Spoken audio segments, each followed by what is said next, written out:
Il y a Amazon qui vient de virer 16 000 personnes il y a 2 semaines et qui les a remplacées par de l'intelligence artificielle.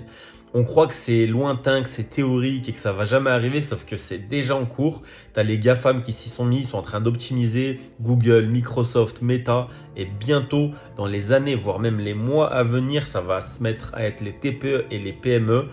Parce que quand on réfléchit bien, tout ce qui est assistant administratif, comptabilité, réceptionniste au téléphone, énormément de métiers sont remplaçables à l'heure actuelle et d'autres vont le devenir avec les évolutions de fou malade de l'intelligence artificielle. Rien que là, sur les semaines qui viennent de passer, on a vu arriver Claude Bot.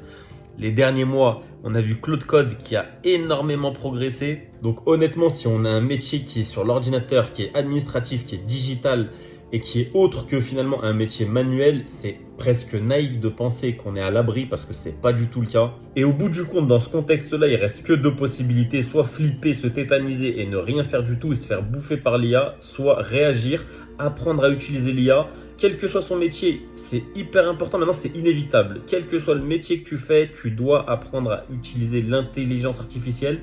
Même par exemple les graphistes. Tu peux être graphiste, te rendre compte qu'il y a Nano Banana qui est sorti. Ah merde, mon métier il est moins valorisé. Sauf qu'en vrai, non. Tu es un graphiste, tu as une capacité artistique qui fait que tu peux être meilleur que tu ne l'étais déjà avec l'IA. Un graphiste, en utilisant l'intelligence artificielle, sera meilleur qu'un non-graphiste qui utilise l'IA aussi.